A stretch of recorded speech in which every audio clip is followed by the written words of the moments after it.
Florida State. The Seminoles make a statement today. And I don't know, do I undervalue Florida State? I'm open to the idea that I undervalue Florida State. And I'm trying to, what's the right way to say this? Not care, because obviously I care about Florida State. Right. I'm trying to give a damn about anything any of them say. Yeah, I think the tough part with Florida State is that, they're one of these brands that obviously they're a strong brand. I don't doubt that. I don't dispute that. I don't think that's really in question. But I think the issue has just been performance. Obviously, YouTube sends us all the comments, from all the people after hours who listen to the show. And people were all pissed off when I said that, Florida State, isn't really as big a brand as a lot of the other SEC teams that they're trying to be. And for me, Florida State fans are always going to argue, as you would expect, that their team and their school is a really valuable product to these other conferences. I'm not disputing that they're a valuable product to another conference, but what I am disputing is the idea that they can just weasel their way out of their grants of rights, because I think the more days that pass, the more I see the same behavior out of Florida State, but I don't see any change in the grant of rights, which obviously isn't going to change, right? There's no getting around the $120 million exit fee, which, by the way, even if you paid that, that wouldn't give you the ability to grant your rights to a new conference. You would just be out of the ACC. So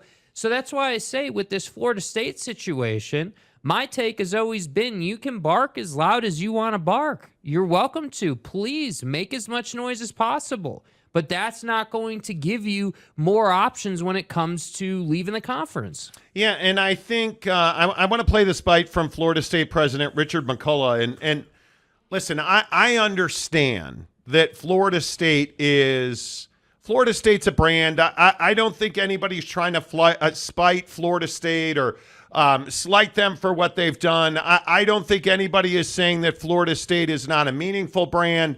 None of that. My biggest issue with Florida State is Florida State's a pain in the ass, right? I think we can all agree on that. Florida State is, and I one of my favorite phrases is the juice worth the squeeze, right? One of my favorite Sean Crespin sayings ever. Facts. The answer on Florida State is maybe, because you have a lot of people who have them as a top 10 team this year.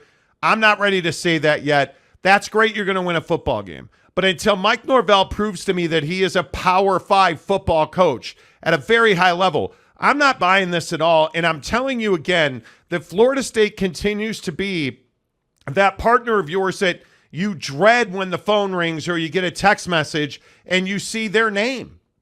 That's who Florida State is in this conference. And when you listen to President McCullough from Florida State talk about this, ask yourself this question: who is willing to accept Florida State? Because, as I told you last week, our sources have told us the SEC is a hard no. Right. You understand that because of Florida. The Big 12 is far more interested in North Carolina than they are in Florida State. And I do not believe that the Big 12 is an option. So where on earth are they going to go? Here is Florida State President McCullough. I believe that FSU will have to, at some point, consider very seriously leaving the ACC unless there were a radical change to the revenue distribution. I don't think this is anything that anybody hasn't necessarily thought of.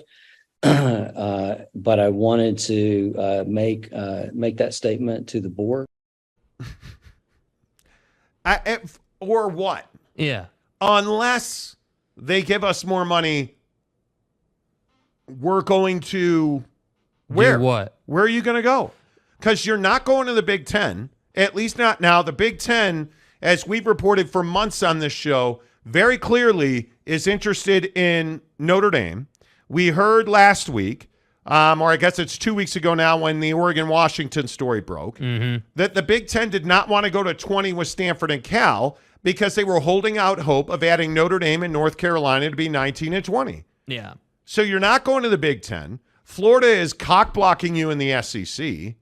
So please do tell friends, where are you going to go? Because your only other route is the Big 12. And, Jake, I just don't see Florida State as a fit in the Big 12. No, I don't think they're a fit in the Big 12. And it would be one thing if you were dominating the ACC like Clemson was or has been, right? I mean, if you were the best team and you were just so far and away better than any other brand, that would be one thing. But you're not.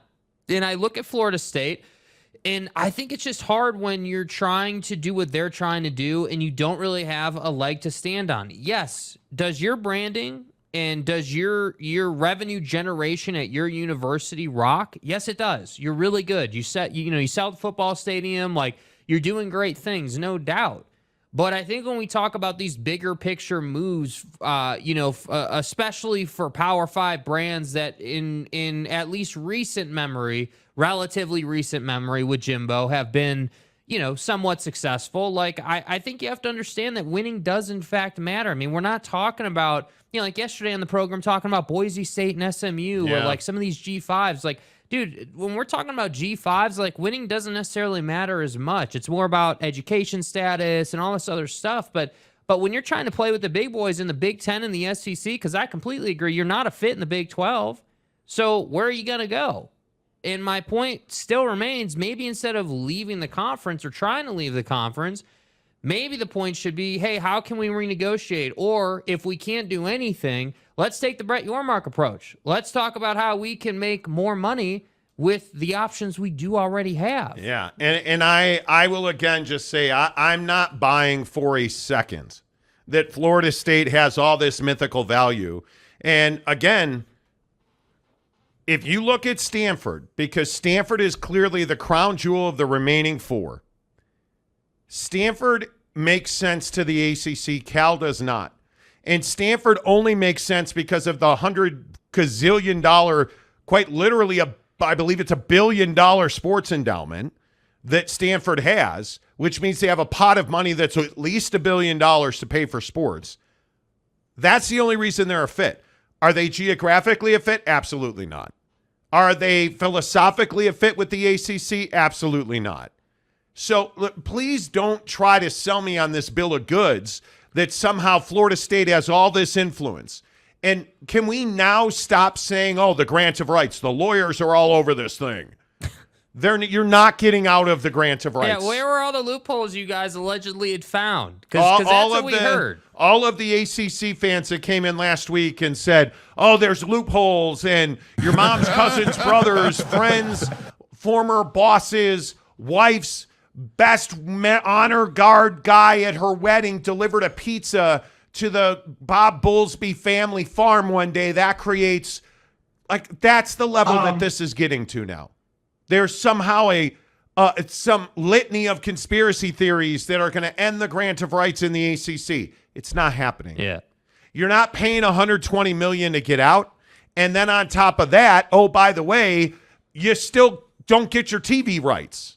So what is your $120 million really getting you? Nothing. Well, nobody talks about the fact that you signed an extension, right? Like, everyone seems to forget about this. Everyone thinks that, hey, dude, the ACC, when they initially signed this new grant of rights, they signed a 13-year deal. That's not what happened. You signed a deal through 2031, and then you signed another deal through 2036. You signed an extension to lengthen this thing out. So that's why I say I feel like a lot of ACC fans want to try to compare the ACC situation to what was the Pac-12 situation. No doubt. And again, I know I'm not reinventing the wheel, but the difference is the Pac-12 schools were free agents. The Pac-12 schools were out of their grant of rights, so there was pressure to find some sort of solution. You're just out here being upset that you're in a grant of rights that really is not that crappy. Like, it could be better, but it's not like the end of the world bad. And you're just out here trying to cause a fuss, and that's the issue. Because you're clearly not getting the money, and maybe from a San Diego State perspective, you're not getting the pro rata you believe you deserve. Yeah. You're not making the money in the Big 10. You're not making the money in the Big 12 now. You're really not making that money in the SEC, who I think is going to get a $75 million payout. Mm-hmm. I think you're stuck in the ACC, and that's just the bottom line. But when I look at this situation in college football, I still think the biggest question is what will Stanford do? Because there's all kinds of rumors out there about, the AAC and the Mountain West, and that, Oliver Luck, the new consultant of the Pac-4, is going to meet with the AAC. That's all well and good. Go get it, big boy. But this doesn't change the fact that a merger between the AAC and the remaining Pac-4 doesn't make a lot of sense, and it's not worth the $3 million more in TV money that you're getting from the AAC, who gets $7 million a year, versus the Mountain West $4 million a year. It doesn't make sense to spend that money and travel to Tulane several times a year, or it just doesn't make a lot of sense. So all of these people that are out there saying that Oliver Luck is going to save UTSA and they're going to save SMU and Tulane, that might be absolutely true. But the only way that happens is if the AAC and the Mountain West and the Pac-4 merge, and I don't think that's a possibility. No. And again, I'm just asking the same question on this situation that I am asking of Florida State. Where's the money coming from? Where's the money coming from? Because even if you are the Mountain West and the Pac-4 merge, you're going to have to go back to Fox and CBS, and you're probably going to have to ask for between $6 and $10 million for the new schools so that everybody gets their money. That doesn't seem very likely. Does that seem likely that Fox and CBS Sports, and it's not even CBS Sports, it's CBS Sports Network, is going to kick down $40 million to bring in Oregon State, Washington State, Stanford, and Cal? That doesn't make a lot of sense. No. There's not a clear, easy move. What is clear here is what Dennis Dodd said today at CBS, and that is you're taking a write-down. These 4 schools left in the Pac-12 are going to take a loss on TV money, and they are going to bite the bullet for the next 3 years in the Mountain West. Yep. I continue to hear from the people we talk to in television that is the likely scenario, unless you are able to pull off some kind of major merger, and it does not look like they're going to be able to do that. Yeah, and that's why I say, I understand the concept that Florida State's running out there overall, right? Like, hey, we're not making enough money, just generally speaking. Now, I disagree with the idea that, hey, we bring in all this extra money, we're better than you guys. Okay, cool. Florida State can run that out there. Great. Show me some measurements. Show me some actual facts behind that. But I think the other side of the grants of rights is what you were just saying. Hey, it doesn't make a lot of sense for the Pac-4 schools to fly across the country for, that amount of money. $3 million. Yeah, that's not going to work. So I think if you're a Pac-4 school right now, I think there is a lot of credence to saying, okay, we need to buy ourselves more time. Which is to say, okay, let's get some reliability. Let's take the write down, but then let's keep working on this issue, because I don't think it's unsolvable. I just think it takes a lot more time. I mean, we've seen how this situation evolved. Like, if we go back, even a year from what the conversation was in the Pac-12 to what it is today, you can see how quickly things change. So, what happens 2 years from now? What happens 3 years from now? What opportunity might be left for some of these schools? So that's why I think it's smart to just take the reliable option and go to the Mountain West. But I also think it doesn't make a lot of sense. And I have not been able to get a straight answer on who Oliver Luck works for. I've asked 10 people, and I have not gotten a straight answer who's cutting him checks. Because why would Stanford hire Oliver Luck to consult them? What is he? Is he acting as a liaison? Does Stanford need a liaison? I mean, maybe Cal does. That's a very poorly run educational system there in the great state of California. It's very, very poorly run. We've seen that. Yeah. Does he work for, is Oregon State paying Oliver Luck? Okay, I could see that. Washington State, although I think Kirk Schultz is arrogant and believes that he's a deal maker. The president at Washington State, Kirk Schultz, I could kind of see that. Under no circumstance can I see Stanford or the Pac-12 conference paying Oliver Luck for anything. You're already paying a commissioner. Why would the Pac-12 conference hire Oliver Luck? I don't believe that's the case. And I said that the other day, and everybody I know freaked out and told me I was an idiot. I don't believe for a second that Oliver Luck works for the Pac-12, and I don't believe for a second that Stanford is paying a consultant to tell them where they should go or try to pave a road for them to get there. I just don't. Stanford can go pretty much wherever it wants. I truly believe that if it is today that Stanford on their own can get into the ACC, I don't believe that Cal is appealing to the ACC. I think it is described to us on a regular basis as one of the most poorly run institutions in all of major college. Because it's garbage. Cal is not attractive to the ACC. Yeah, for good reason. For good reason. Stanford doesn't need help. So this Oliver Luck thing, and I see all the comments today already about Oliver Luck. I'm telling you, let's wait and find out.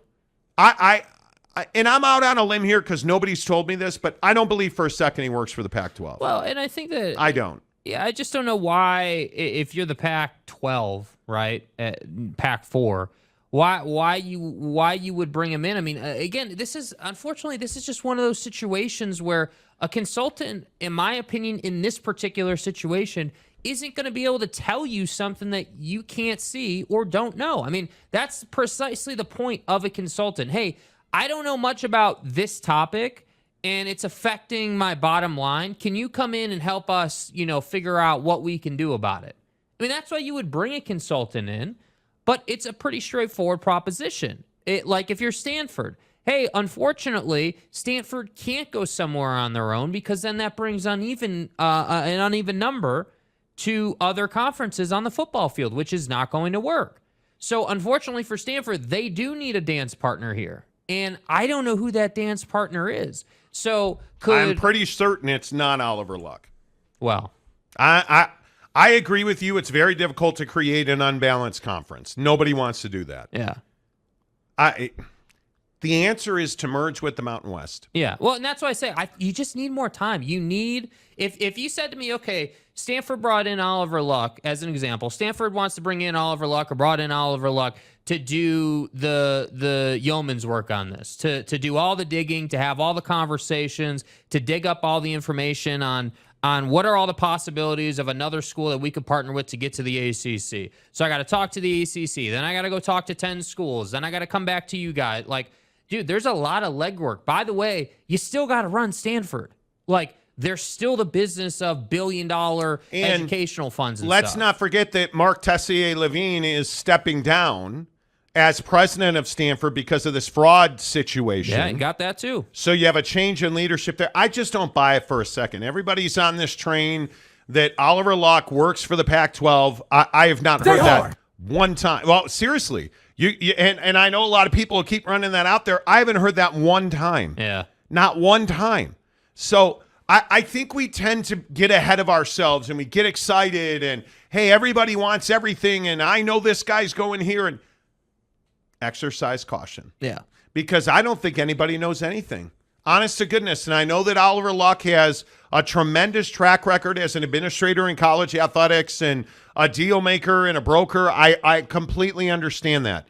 I don't believe that he represents the Pac-12. No. And until somebody shows me that, I am going to stay because and the reason that you should care about that is there is this belief that these four schools are a package deal. And they're not. No. They are not. And there's a narrative out there, mainly by Oregon State fans, that, we're important and we are the tool and we are the value proposition. Hey, you're not. And I on this show I have a lot of respect for Oregon State. Yeah. Stanford will leave your ass in a hole on the side of the road today for an invitation to the ACC. Yeah. You're not.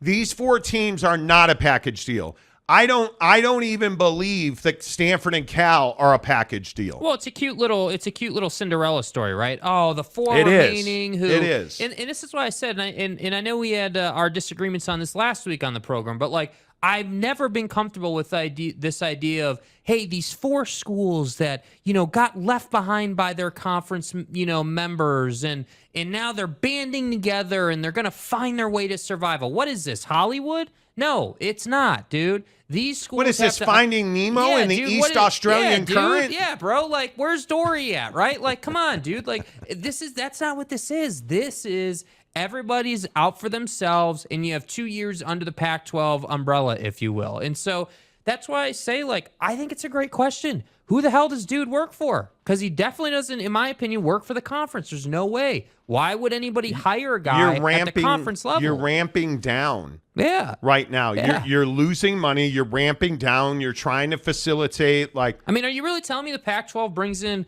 a guy like Oliver Luck because they truly, in their heart of hearts, believe they can go out and find 4 schools that keep them at a Power 5 level? No, wouldn't you bring him in because you don't believe in George Kliavkoff?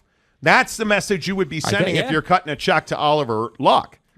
And maybe you should be. I don't know. And allegedly, right? George is not involved anymore in decision-making process. He's essentially doing, secretary work. He's just running day-to-day operations, just making sure the car goes straight until they figure out where to turn left. Right? Yeah. Like, that's all he's doing. So, yeah, maybe they did, but I don't buy it. Who in their right mind, what school, probably on the West Coast, maybe central time zone, potentially, what school in that portion of the country is going to say, yep, I want to go and join those 4 schools and leave my current situation? Because I don't even the desperation of SMU, I don't think wants to join that situation. No, I would agree with that. I just think yeah. The whole thing is it's ugly. It's ugly, and I don't know how you fix this if you're Stanford, because I think they are the big problem child here. Because Stanford, and I know you hate when I say this, Jake, but Stanford deserves better.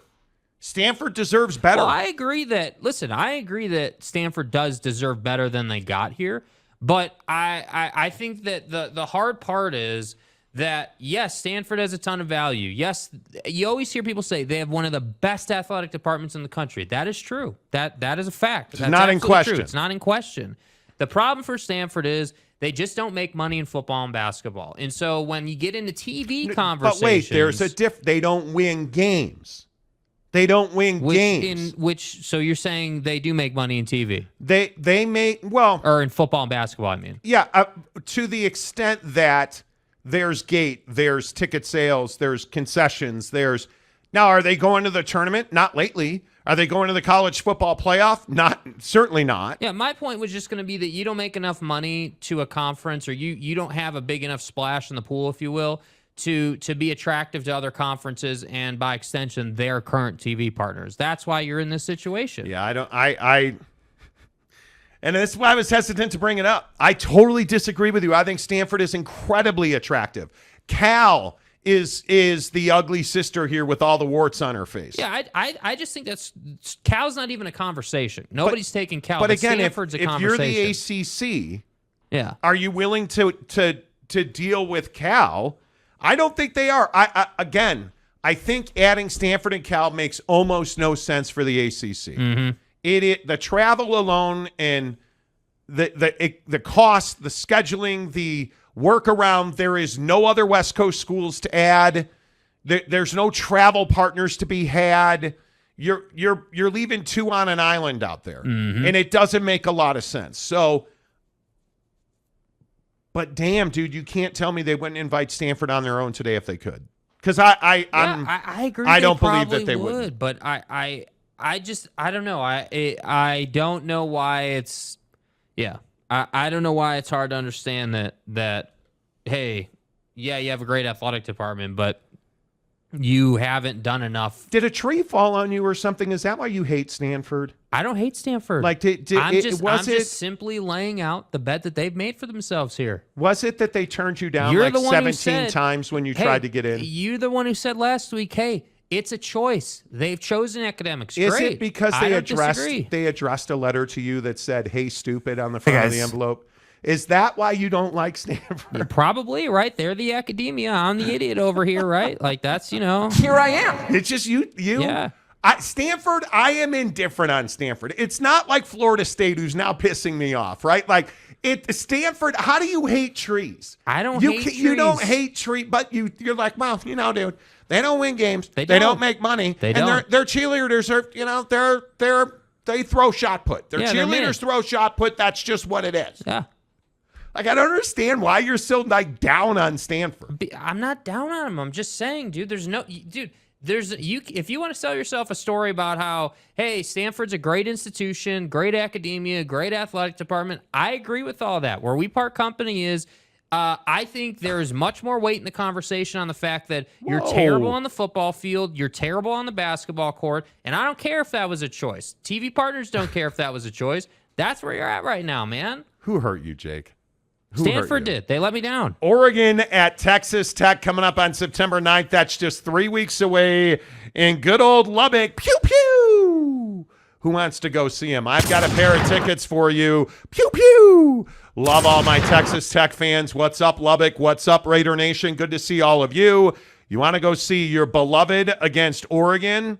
Come on now. Where you at, Austin? Where you at, Dallas? Where you at, Tarrant County? Tarrant County. Where are you, Houston? Where are you, Waco? San Antonio? That's it. That's all the towns I've got. But what you need to do is get some bucked up like we do here on the Monty Show. Bucked up. This is the Wow. Whoa. See, the buckshot's out of control now. Woo-hoo. There you go. I do that every day. I've never bounced it before. I bounce it off the table. Let's get back on track. Buckshot, the official energy supplement, if you will, Energy provider. high-powered energy shot of Bucked Up Energy. I'll tell you, we had the CEO of Bucked Up in here today, Ryan Gardner, and he is phenomenal. And when you're around people that are that quality, who back things like, hey, Ryan, we want to give, our viewers some tickets to see Oregon and Texas Tech. Yeah, great. Let's do it. All on board because you guys support the show by getting Bucked Up. That means you support Bucked Up. So Ryan supports us. It makes the world go round, baby. Thanks. Let's do this thing. All you have to do is interact with Bucked Up. Do what we're doing right now. Get a buckshot out of the fridge. It's cold. It's ready to go. Cheers to you, friends. Hell yeah, locked and loaded for another 2.5 hours. Thanks to our friends at Bucked Up. Buckshot's phenomenal. Don't take my word for it. Get to buckedup.com right now. Use the promo code Monty20 to get 20% off your purchase at checkout. You guys, it makes a huge difference. It gives you a mental lift. And I was telling Ryan, the CEO at Bucked Up today, I say it every day on this show. It's a good product that does what it says it's going to do. Yes. Because they use quality ingredients, they research, they do R&D. Like, I'm telling you guys, it's a great company. Hook it up, buckedup.com. Tag us in a picture. If you get a buckshot like this, take a picture of it. Tag us on Twitter or Instagram, The Monty Show, MONTY, The Monty Show. You get a Bucked Up energy drink, tag us on Twitter or Instagram, The Monty Show, MONTY, The Monty Show. You're entered to win the tickets. We will be giving them away on Friday at 3:30 Pacific, 6:30 Eastern, right here on The Monty Show.